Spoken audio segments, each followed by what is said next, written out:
Hello students, very very welcome to all of you. आप लोग कैसे हो? उम्मीद है आप लोग अच्छे होंगे। डियर स्टूडेंट्स, आज हम लोग जो है फिर से जो है क्लास 10th का जिसमें फिजिक्स का सेशन हम लोग कर रहे थे, इसमें human I and colourful word, जिसका लेक्चर थर्ड आज है बेटा। तो इसका थर्ड लेक्चर है और इसका human I and colourful word, इसका हम छोटा सा एक रिकैप कर लेते हैं बेटा। तो उसके बाद हम लोग पढ़ते हैं। हम लोगों ने क्या सीखा था बेटा कि ह्यूमन आई का जो आउटर मोस्ट लेयर है, कॉर्निया की बात कर रहे हैं। Outer most layer of human आई क्या होता है? वो कॉर्निया होता है। कॉर्निया क्या है? Cornea is a thin transparent membrane which bulging outwards. Cornea is a thin transparent membrane which bulging outwards. Maximum refraction of light takes place in cornea. इसका sir function क्या है? इसका फंक्शन क्या है? Maximum refraction of light takes place in cornea. Maximum refraction of light takes place in cornea. फिर से I again and again repeat, फिर से बात कर देता हूँ, इसका रिपीट कर देता हूँ। Cornea is a thin transparent membrane which bulging outwards. Maximum refraction of light takes place in cornea. Cornea का काम क्या है? Maximum refraction of light takes place in cornea. Sir उसके बाद सेकंड है कॉर्निया के जस्ट बिहाइंड, मतलब cornea के जस्ट पीछे जो है एक्विस ह्यूमर होता है।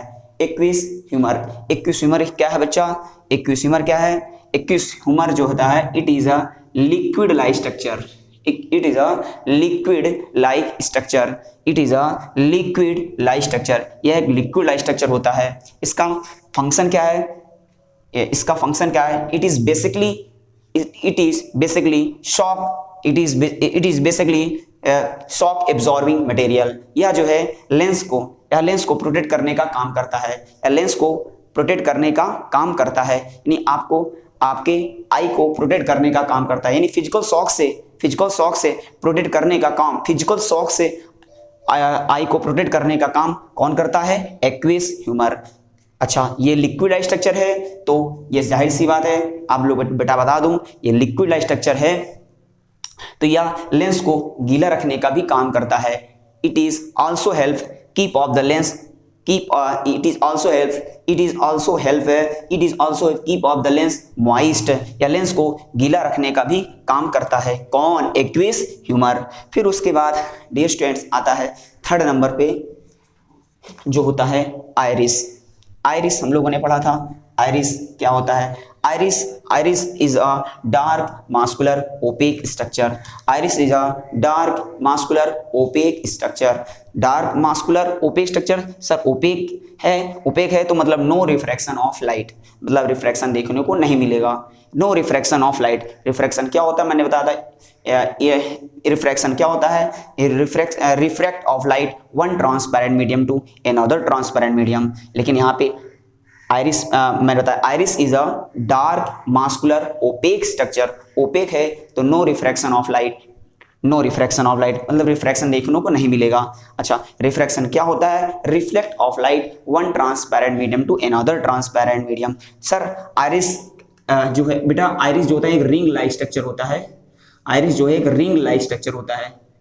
आइरिस जो है रिंग लाइक स्ट्रक्चर होता है। अच्छा, ये भी बता, आइरिस जो है एक रिंग लाइक स्ट्रक्चर है। अच्छा, मीडियम क्या है? ओपेक है बेटा। अगर मीडियम मैंने बताया कि iris is dark muscular opaque structure मैंने बोला, तो मीडियम अगर ओपेक है, हाउ विल दे रिफ्रैक्ट करेगा नहीं तो क्या करेगा? It will bounce back. मतलब लाइट जो है आइरिस से पास नहीं करेगी। Light can not pass through the iris. मतलब where will light pass? Light कहां से पास करेगी? At the centre of iris. Iris के सेंटर पे पास करेगी। और आइरिस के सेंटर पे होता कौन है? प्यूपिल। क्या होता है बेटा? प्यूपिल। तो at the centre of iris we have the small gap of variable diameter. This small gap of variable diameter is called pupil. This small gap of variable diameter is called pupil. Say, sir, why is called variable diameter? Why is called small gap of variable diameter? Why is called small gap of variable diameter? इसे variable diameter क्यों कहा जाता है? People को variable diameter क्यों कहा जाता है? डियर स्टूडेंट्स, मैं एक्सप्लेन करता हूँ। अगर लाइट ब्राइट है, light is bright, when light is bright, अगर लाइट ब्राइट होता है पीपल क्या करने लगता है? कॉन्ट्रैक्ट करने लगता है, पीपल ऐसे कॉन्ट्रैक्ट करने लगेगा। अगर when light is dim people क्या करने लगे? एक्सपांड करने लगता है, मतलब डायलेट करने लगता है। जब पीपल डायलेट करने लगता है यानी एक्सपांड करने लगता है बच्चों, तब more and more light enter in our eyes, ठीक है, यानी maximum amount of light rays in our eyes, आपकी आंखों में ज्यादा लाइट रेज आने लगता है, तो आप आसानी से देख पाते हो, ठीक है। ये यानी I can see thing very clearly. अच्छा, इसको थोड़ा से ऑब्जर्व करने के लिए मैंने आपको एग्जांपल बताया था। व्हेन वी स्टैंडिंग, जब हम लोग बेटा ब्राइट सन के पास खड़े होते हैं, when you standing bright sunlight, जब आप ब्राइट सन के पास खड़े होते हो तो क्या होता है? पीपल क्या करने लगता है बेटा? कॉन्ट्रैक्ट करने लगता है। पीपल इसे कॉन्ट्रैक्ट करने लगेगा, मतलब जितना लाइट आना चाहिए था उतना लाइट आ रहा था। अगर मैं अचानक आपको डार्क रूम में लेते जाऊं, अचानक जो है मैं आपको डार्क रूम पे लेते जाता हूं, डार्क रूम में लेके जाऊं डियर स्टूडेंट, तो लाइट की इंटेंसिटी तो पहले से ही कम है, लाइट की इंटेंसिटी पहले से ही कम है, ऊपर से स्मॉल गैप भी है, तो क्या करेगा डियर स्टूडेंट? ऊपर से स्मॉल गैप है, very less amount of light rays in our eyes, आपकी आंखों में लाइट कम आएगी, तो वी कांट सी प्रॉपर्ली, आप जो है देख नहीं सकते हो। तब क्या होगा? अब वी कांट सी प्रॉपर्ली, आप प्रॉपर्ली नहीं देख सकते हो, तो क्या होगा? लेकिन हमारा जो पीपल जो होता है वो एडजस्ट कर लेता है धीरे धीरे क्या होता है बच्चों? पीपल क्या करने लगता है? एक्सपांड करने लगता है, डायलेट करने लगता है। जब पीपल एक्सपांड करेगा, more and more light enter in our eyes, ज्यादा से ज्यादा लाइट आपकी आंखों में आने लगते हैं, तो we can see things very clearly. यानी पीपल ने अपने आप को लाइट के हिसाब से एडॉप्ट किया, उसको बोला जाता है एडॉप्टेशन। क्या बोला जाता है बेटा? एडॉप्टेशन। यानी पीपल ने अपने आप को लाइट के हिसाब से एडजस्ट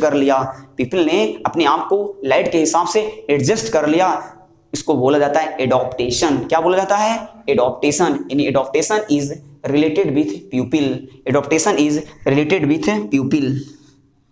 एडॉप्टेशन का संबंध किससे होता है? याद रखना, एडॉप्टेशन का संबंध क्या होता है? पीपल से होता है, ठीक है। ये बेटा आपको यहां तक समझ में आया होगा, होपफुली। आगे बताया था मैंने, फिर उसके बाद पीपल के बाद बताया पीपल। अच्छा, आइरिस का एक और काम है, थोड़ा से और बता देते हैं। आइरिस इज इम्पार्ट्स, हाँ इसका और बता देते हैं बेटा। Iris imparts colour to our eyes. Iris imparts colour to our eyes. हमारे आंखों का जो कलर होता है वो आइरिस का कलर होता है, ठीक है। हमारे आंखों का जो कलर होता है वो आइरिस का कलर होता है। तो no two individual will have same colour and patterns for iris. कोई भी दो इंडिविजुअल आइरिस का कलर और पैटर्न सेम नहीं होता, सबकी आंखों का आइरिस का कलर जो है और पैटर्न अलग अलग होता है, ठीक है बच्चों। Maximum people around you iris का जो कलर होता है वो ब्लैक कलर का आइरिस होता है। देखिए होगे आप लोगों ने, आइरिस का कलर जो होता है रिंग लाइक स्ट्रक्चर होता है, वो उसी को बोला जाता है आइरिस। लेकिन ज्यादातर लोगों में देखा जाता है कि आइरिस का कलर ब्लैक कलर का होता है, ठीक है। लेकिन सबके आंखों के आइरिस का कलर सेम हो ये जरूरी नहीं है, ठीक है बेटा। तो सबके आंखों का आइरिस का कलर जो है और पैटर्न अलग अलग होता है, ये चीज होना याद रखना बच्चों। अच्छा, आप लोगों ने ये भी देखा होगा, कभी भी आप लोग अपने जो मोबाइल में फेस स्कैनर लगा देते हो, जैसे ही आप लोग क्या करते हैं बेटा, आप अपना मोबाइल अपने फेस के सामने रखते हो तो आप तुरंत फोन अनलॉक हो जाता है। कैसे हो जाता है? आपकी आंखों का जो आइरिस होता है, आपकी आंखों का आइरिस जो है तुरंत स्कैनिंग हो जाता है। स्कैनिंग जैसे हुआ, आपकी आंखों का आइरिस का स्कैनिंग जैसे हुआ, फोन जो है अनलॉक हो जाता है, फोन जो है खुल जाता है। ऐसे ही आधार कार्ड बनाने गए होंगे आप लोग, आधार कार्ड जब बनवाने गए होंगे तो आपके भी आंखों का आइरिस का स्कैनिंग किया होगा, ठीक है। ये सब चीजें होती हैं, सब इट इज ए यूनिक, ठीक है बेटा, ये सब यूनिक होती है। फिर उसके बाद और आइरिस का क्या है, एक काम है याद रखना, iris is responsible for controlling the amount of light entering in human आई। याद रखना, ये बहुत इंपॉर्टेंट है, याद रखना आइरिस का। Iris is responsible for controlling the amount of light entering in human आई। मतलब कि लाइट को कितना आना चाहिए, लाइट को कितना आना चाहिए, कितना नहीं आना चाहिए, उसको कंट्रोल रखने का काम कौन करता है? आइरिस। फिर से, iris is responsible for controlling the amount of light entering in human आई। ठीक है, याद रखना बच्चों कि लाइट को कितना आना चाहिए, कितना नहीं आना चाहिए, उसको कंट्रोल कौन करता है? आइरिस। अच्छा, याद रखना बच्चों, ये डायमीटर ऑफ ह्यूमन आई, ये मैंने पहले ही फर्स्ट लेक्चर में बता दिया था कि ह्यूमन आई का जो डायमीटर होता है जो है रफली अराउंड कितना होता है? 2.3 सेंटीमीटर होता है। इसका अगर मैं रेंज बात करूँ तो रेंज, ये डायमीटर का रेंज है, ठीक है। और ह्यूमन आई का जो शेप होता है वो स्फेरिकल शेप में होता है, देखा भी होगा आप लोगों ने। 2.2 से 2.5 सेंटीमीटर होता है। ये आंखों का जो डायमीटर का रेंज है 2.2 से 2.5 सेंटीमीटर होता है, ठीक है। और एडॉप्टेशन का जो संबंध होता है वो पीपल से होता है, ये मैंने आपको बता दिया। फिर मैंने आपको बताया था कल, जो है बताया था आप लोग को जो है आई लेंस के बारे में। आई लेंस क्या होता है, मैंने फिर बताया आई लेंस क्या होता है। Eye lens is a transparent biconvex, eye lens is a transparent by convex crystalline structure which made of special type of protein। eye lens क्या है? फिर से once again एक बार फिर से, eye lens is a transparent by convex crystalline structure which made of special type of protein। ठीक है, ये इसको मैंने डेफिनेशन का लिखवा दिया था बेटा, मेरे पिछले वाली वीडियो में जाइए, इसको देख के आप लोग बेटा वीडियो लिख लीजिएगा डेफिनेशन वगैरह। मैं आज सीधा इसका रिवीजन करा देता हूँ, सीधा मैं रिकैप करा देता हूँ। तो आई लेंस क्या है? फिर से अगेन रिपीट, क्या कहते हैं? Eye lens is a transparent biconvex crystalline structure which made of special type of protein. एक स्पेशल टाइप ऑफ प्रोटीन से बना होता है। इसमें सर कौन सा लेंस होता है? तो कॉन्वेक्स लेंस होता है। याद रखना बच्चों, हमारे आंखों में जो लेंस होता है वो कौन सा लेंस होता है? वो कॉन्वेक्स लेंस होता है। और कॉन्वेक्स लेंस कौन डैश लेंस, मैंने बताया था convex lens is dash lens. बताइए सब लोग, कॉन्वेक्स लेंस कैसा लेंस होता है? कन्वर्जिंग लेंस होता है कि डाइवर्जिंग लेंस होता है? इसके भी बारे में मैंने आपको बता दिया था। तो कॉन्वेक्स लेंस जो होता है वो बेटा कन्वर्जिंग लेंस होता है। कैसा होता है? कॉन्वेक्स लेंस जो होता है कन्वर्जिंग लेंस होता है, मतलब लाइट रेज को कन्वर्ज कराता है। when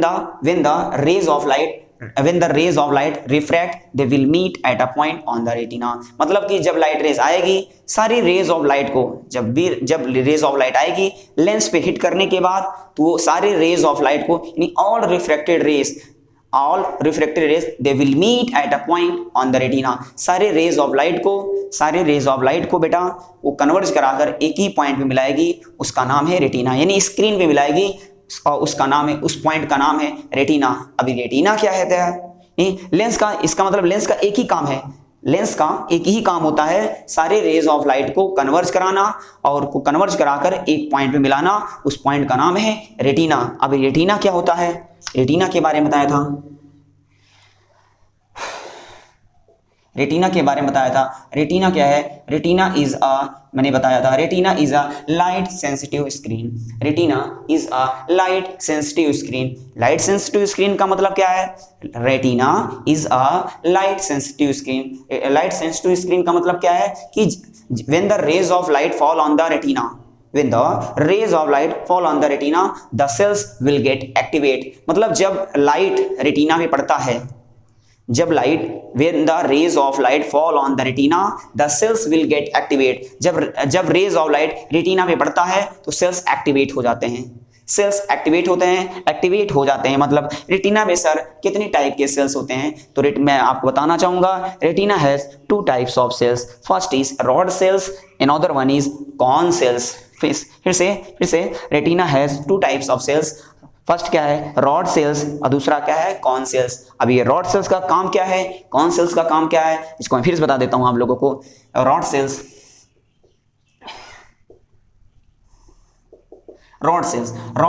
सेल्स का काम क्या है? It detect intensity of light. They detect intensity of light. Light को डिटेक्ट करने का काम हमारा रॉड सेल्स करता है। मतलब लाइट की इंटेंसिटी का बढ़ाने का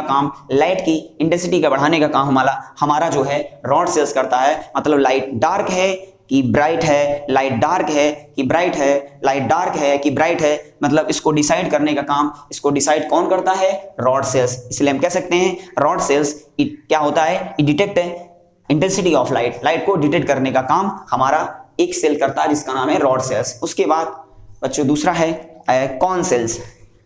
कॉन सेल्स, कॉन सेल्स क्या होता है? मैंने बताया था cone cells have perception of colour, cone cells have perception of colour. Colour को डिटेक्ट करने का काम, कलर को डिटेक्ट करने का काम कौन करता है? Cone cells. यानी कलर को डिसाइड करने का काम, कलर को डिटर्मिनेशन का काम कौन करता है? कौन सेल्स करता है। कौन सेल्स लाइट जो है ब्लू है, ग्रीन है, लाइट ब्लू है, ग्रीन है, रेड है, ऑरेंज है, इसको डिसाइड करने का काम हमारा कौन सेल्स करता है। ये चीज होता है बेटा। होपफुली जो है आपको यहां तक समझ में आया होगा। ठीक है। अच्छा, जब ये रॉड सेल्स और रॉड सेल्स और कॉन सेल्स दोनों साथ मिलकर काम करते हैं, जब ये रॉड सेल्स और कॉन सेल्स दोनों साथ मिलकर काम करते हैं तो बेटा क्या कहते हैं? It results formation of perfect image. यानी इमेज जो होता है परफेक्ट बनता है। ठीक है, इमेज परफेक्ट बनता है। सर अगर रॉड सेल्स और कॉन सेल्स में अगर कोई में किसी में एक में गड़बड़ी हो जाए, इसमें एक में प्रॉब्लम आ जाए तो बेटा क्या कहते हैं? वो उसमें क्लियर इमेज नहीं बनता है, मतलब उसमें ब्लर इमेज बनने लगता है, मतलब उसमें कुछ ना कुछ मतलब आपको डिफेक्ट हो जाता है, कुछ ना कुछ डिफेक्ट हो जाता है। जैसे इसमें आपने एक पढ़ा होगा नाइट ब्लाइंडनेस। क्या कहते हैं? नाइट ब्लाइंडनेस क्या होता है? एक चीज होता है नाइट ब्लाइंडनेस, ये भी बताया था। तो पढ़ने से पहले बेटा रिकैप कर लेते हैं तो अच्छा रहता है, चीजें हमें और अच्छे से हो जाती है। तो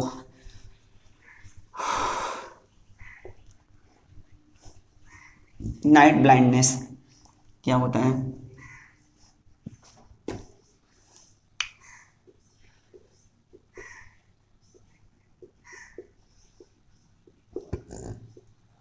नाइट ब्लाइंडनेस जो बच्चे रिवीजन कर रहे हैं, जैसे मान लो रिवीजन करते हैं तो आप बेटा यूट्यूब वगैरह में स्पीड है डबल कर लिया करो, आप जल्दी से रिवीजन कर लिया करो। जो लीजेंड बॉय होते हैं तो कहीं ना कहीं जो बच्चे होशियार होते हैं, समझदार होते हैं, वो कहीं ना स्पीड अपना 2 टाइम्स कर लेते हैं और जल्दी से वो अपना रिवीजन कर लेते हैं। तो रिवीजन करना बहुत इंपॉर्टेंट है, जितनी बार करोगे उतने लिए आपके लिए परफेक्ट होगा, उतनी ही आपके लिए अच्छा होगा और इस पर ही गट्स कमांड बनता है। ठीक है, इसलिए मैं कोई भी चीज़ पढ़ाने से पहले आपको रिकैप जरूर कर देता हूँ।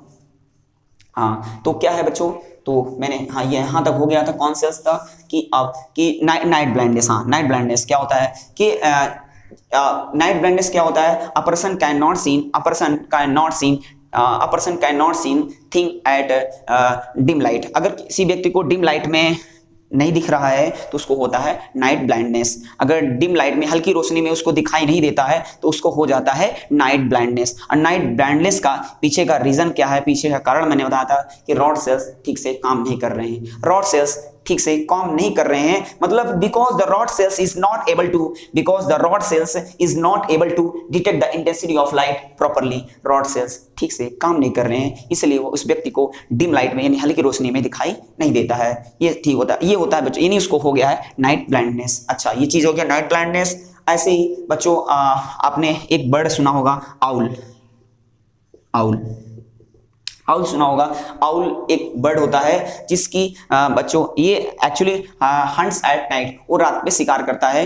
डियर स्टूडेंट्स क्या कहते हैं? इस रात में शिकार कर लेता है, यानी हल्की रोशनी में भी इसको दिखाई देता है। बिकॉज इसकी जो रॉड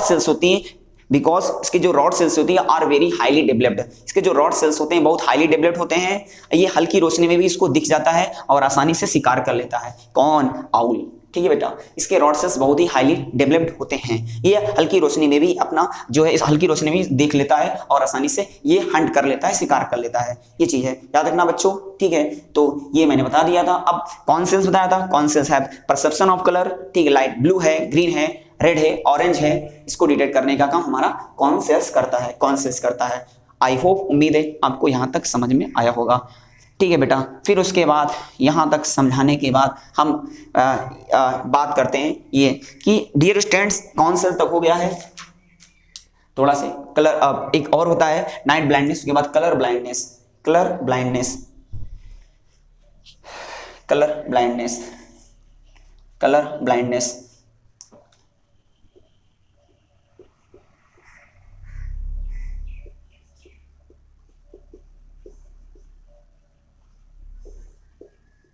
कलर ब्लाइंडनेस क्या होता है?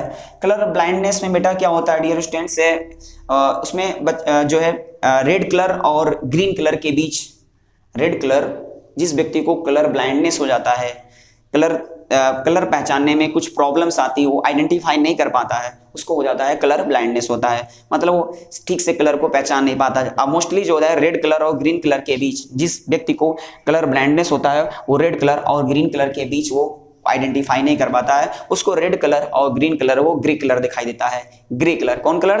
ग्रे कलर, सिलेटी कलर का। ठीक है, तो majority type of the people जो होते हैं, अधिकतर जो लोग होते हैं जो है उनको रेड और ग्रीन कलर के बीच उनको दिखाई नहीं देता है। जो जिसको अगर कलर ब्लाइंडनेस हो उनको रेड और ग्रीन कलर ग्रे दिखाई देता है। ये चीज होता है क्यों? Because the cone cells are not able to perform the functioning properly, क्योंकि कॉर्न सेल्स ठीक से काम नहीं कर रहे हैं। फिर से आई अगेन रिपीट, अगर किसी एक्स्ट्रा ये सब चीजें कलर ब्लाइंडनेस में क्या होता है बच्चों, लिख लीजिए red colour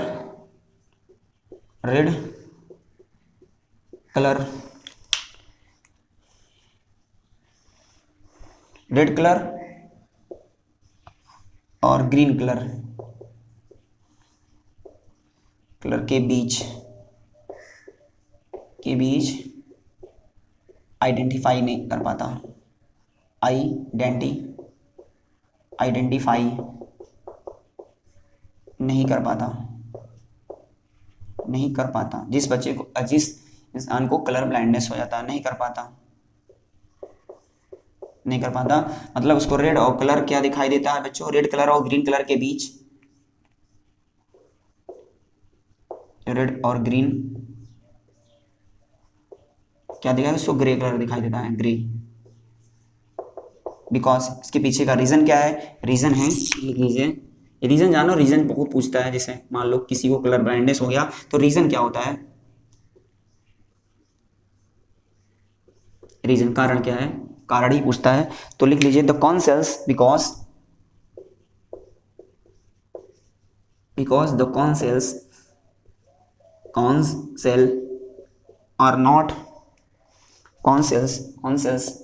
are not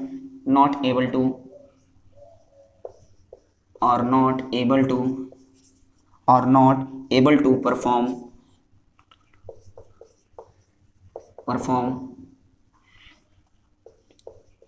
perform the function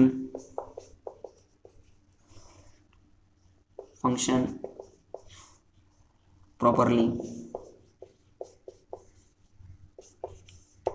कौन सेल्स ठीक से काम नहीं कर रहे हैं, इसीलिए उसको कलर पहचानने में क्या हो रही है? प्रॉब्लम्स हो रही है। ये सब चीजें होती हैं बच्चों। आपको यहाँ तक समझ में आया होगा बेटा? ठीक है, क्या आपको यहाँ तक समझ में आया है बेटा? अगर समझ में आया करे तो बेटा कमेंट बॉक्स में यस या नो का बता दिया करो। चलिए, उसके बाद इमेज कहाँ पे बन गया है? रेटिना बना। अब जो भी इमेज बना है वो बेटा वो रियल इमेज बना है कि वर्चुअल इमेज बना है? ठीक है, इतना तो आपको समझ में आना चाहिए। इसको लिख लीजिए,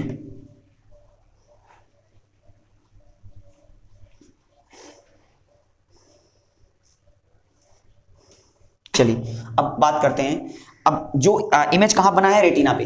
इमेज जो फॉर्मेशन हुआ है रेटिना पे, और उस इमेज को उठाने का काम एक नर्व करता है जिसका नाम है optic nerve.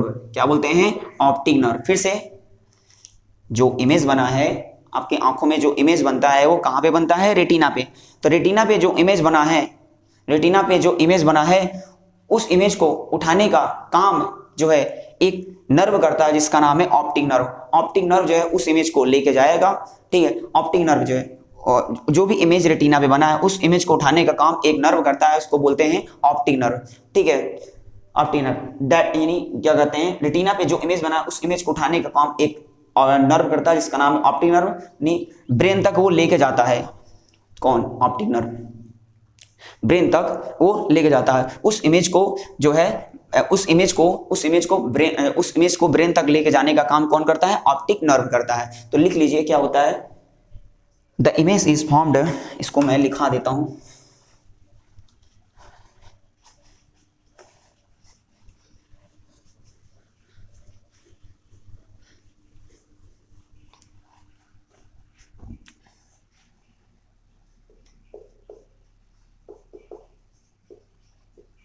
the image is formed,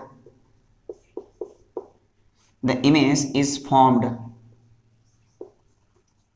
the image is formed, the image which is formed, the image which is formed, the image which is formed on the retina, formed on the retina, on the retina. So optic nerve,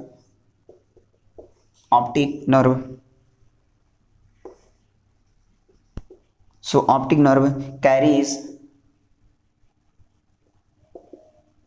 so optic nerve carries the information,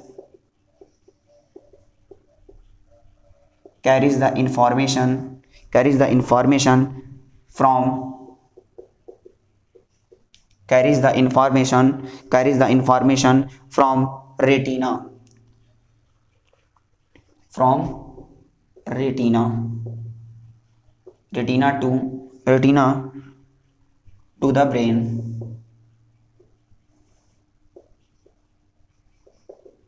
retina to the brain. उसके बाद क्या करता है, the brain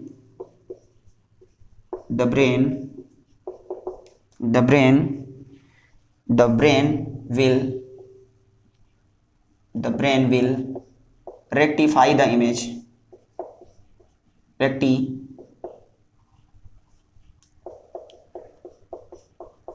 rectify the image, the brain will rectify the image and interpret the image, and interpret the image, and interpret the image, and interpret the image,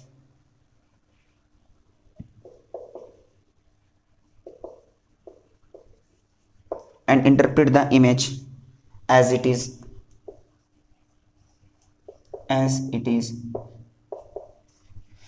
इसका मतलब ये बेटा कि जो भी इमेज रेटिना पे बना है, उस इमेज को उठाने का काम एक नर्व करता है, उस नर्व का नाम है ऑप्टिक नर्व उस इमेज को ले जाने का काम करता है। कहां तक ले जाएगा, ब्रेन तक, ठीक है।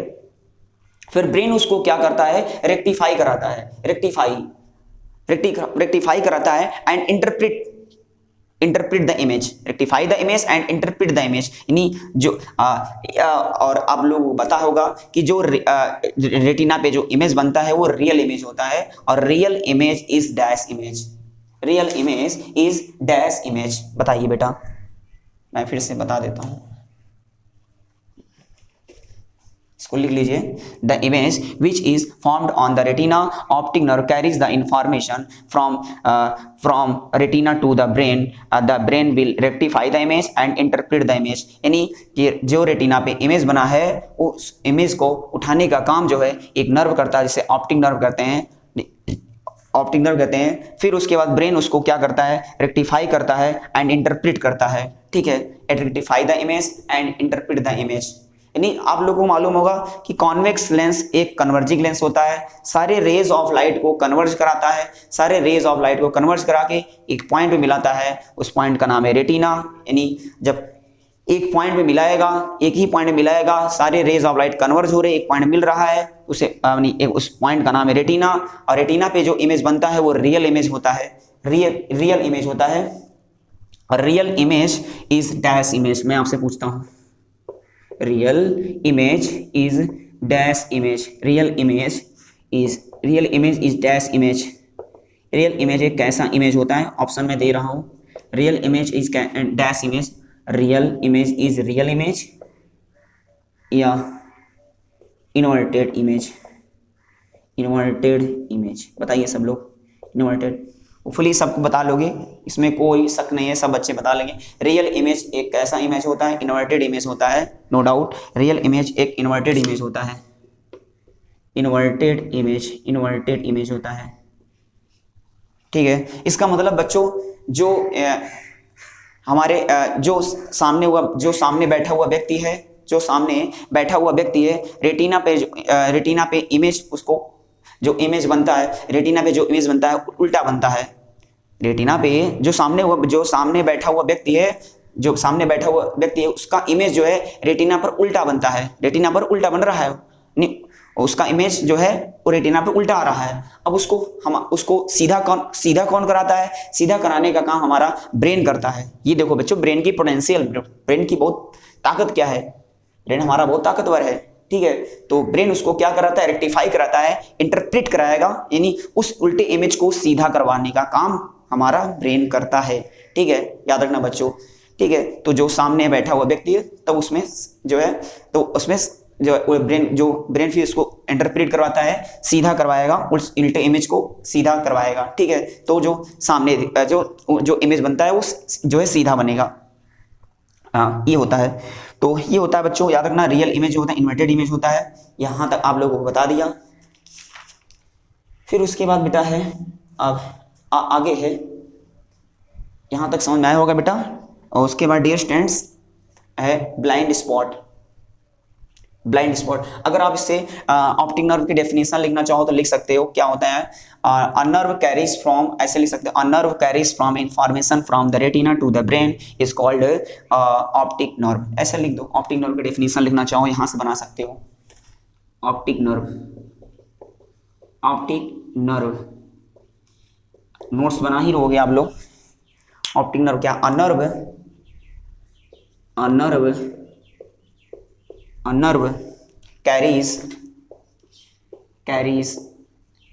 carries a nerve carries the information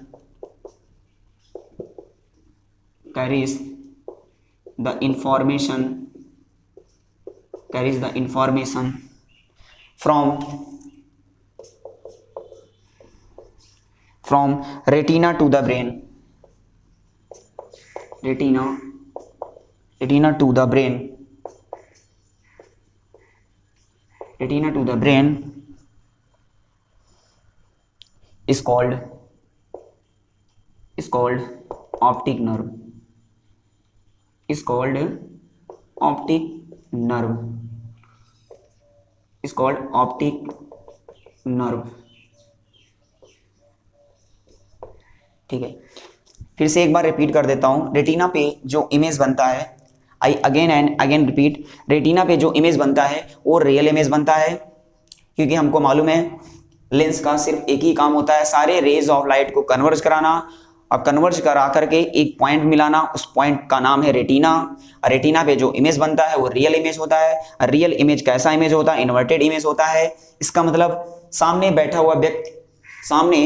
हुआ व्यक्ति का जो इमेज बनता है बेटा क्या कहते हैं, वो रेटिना पर उल्टा बनता है, यानी रेटिना पर उल्टा बनता है, लेकिन हमारा जो ब्रेन है उसको रेक्टिफाई कराता है, रेक्टिफाई कराएगा, इंटरप्रेट कराएगा, उस उल्टे इमेज को वो सीधा करवाएगा। कौन? ब्रेन। ये चीज, तो the image which is formed on the retina, optic nerve carries the information from retina to the brain and the brain will rectify the image and interpret the image, ठीक है, याद रखना बच्चों। अब उसके बाद आता है एक और है जो है ब्लाइंड स्पॉट। ब्लाइंड स्पॉट बता देते हैं, सब चीज बता दिया, ऑप्टिक नर्व भी बता दिया, ब्लाइंड स्पॉट। अब क्या है ब्लाइंड स्पॉट? ब्लाइंड स्पॉट लिख लीजिए, क्या है ब्लाइंड स्पॉट। यहां तक आपको समझ में आया होगा बेटा, होपफुली यहां तक पूरा पार्ट आपको समझ में आया होगा जितना मैंने बता दिया। इसलिए एक एक पॉइंट में आपको एक एक पार्ट को उठा रहा हूं, उसके एक एक फंक्शन को बता रहा हूं, उसका क्या काम है, ठीक है। होपफुली सबको समझ में आया, उसके डेफिनेशन वगैरह भी लिखा दे रहा हूं, किसी भी चीज का प्रॉब्लम्स ना आए, इसलिए आप नोट्स बनाते रहिएगा, और जो है समय पे आप उसको क्या करना है, रिकॉल रिमाइंड करते रहना है, सब चीजें हैं।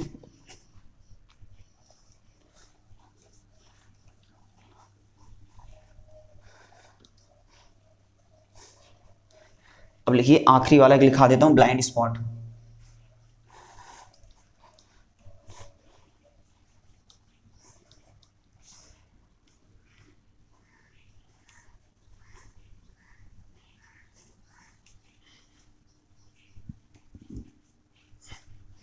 ब्लाइंड स्पॉट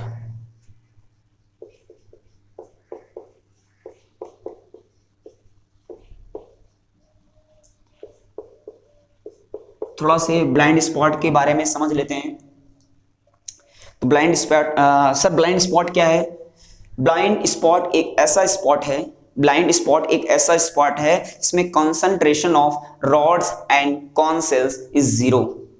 फिर से एक बार फिर से रिपीट करता हूं, ब्लाइंड स्पॉट एक ऐसा स्पॉट है, ब्लाइंड स्पॉट एक ऐसा स्पॉट है जिसमें concentration of rods and cone cells is zero. मतलब कि spots on the retina, spots on the retina when the rods and cone cells zero, that is called blind spot। क्या होता है बेटा? ब्लाइंड स्पॉट से मतलब कि सर एक ऐसा स्पॉट जिसमें concentration of rods cells and cone cells zero होते हैं, मतलब होते ही नहीं है, उनको हम क्या कहते हैं? Blind spots. फिर से spots on the retina, spots on the retina when rods and cone cells is zero is called blind spots. लिख लीजिए तो ज्यादा अच्छा रहेगा, क्योंकि भूल जाते हैं हम, आप लोग भूल जाओगे, इसलिए लिख लो बेटा definition. Spots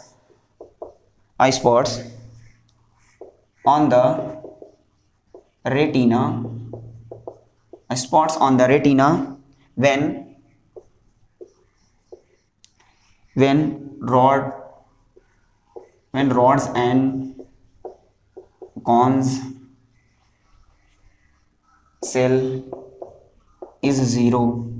when rods and cones cell is zero is called blind spot। Spots on the retina when rods and cone cells is zero is called blind spots।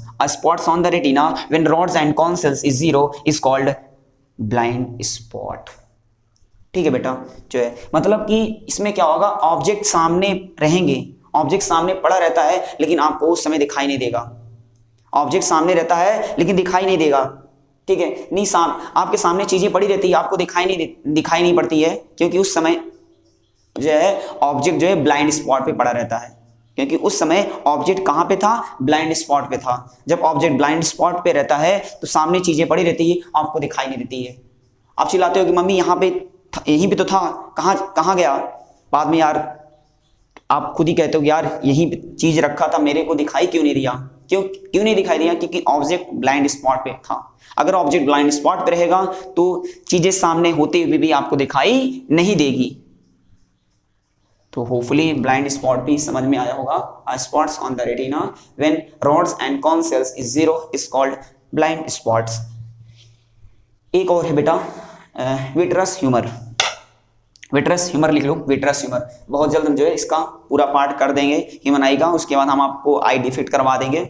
I defect जो है उसमें है 3 आई डिफेक्ट है, जिसमें first है आप लोगों का बेटा जो है मायोपिया, इसको बोलते हैं, it is also called as near sightedness. उसके बाद दूसरा जो है डियर स्टूडेंट्स वो है hypermetropia, it is also called as far sightedness. उसके बाद थर्ड जो है लास्ट जो है प्रेसबायोपिया, इसको कहते हैं ओल्ड एज हाइपरमेट्रोपिया भी बोला जाता है। तो ये तीनों आई डिफेक्ट मैं आपको करवा दूंगा, उसका मैं नोट्स भी दूंगा, सब चीजें, ठीक है? एक एक पॉइंट्स दिखाऊंगा, एक एक पॉइंट को समझाऊंगा, ठीक है? उसके बाद जब ये ह्यूमन आई जैसे ही कंप्लीट होगा फिर हम आ जाएंगे कलरफुल वर्ड में। क्या आ जाएंगे? कलरफुल वर्ड में। उसमें आपको बहुत सारी चीजें हैं, जैसे मिराज। फर्स्ट पहले हम पढ़ेंगे प्रिज्म के बारे में, सॉरी यहाँ पे प्रिज्म के बारे में आपको पढ़ाया जाएगा। प्रिज्म में क्या क्या फिनोमिना होते हैं। फिर उसके बाद आपको रेनबो फॉर्मेशन पढ़ाया जाएगा, रेनबो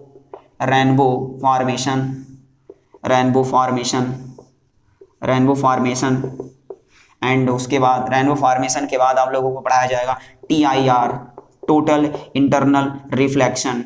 जैसे ये टोटल इंटरनल रिफ्लेक्शन पढ़ोगे आपको एक चीज और समझ में आ जाएगा, मिराज। ये सब बेटा है, अब लोग पढ़िए, ठीक है?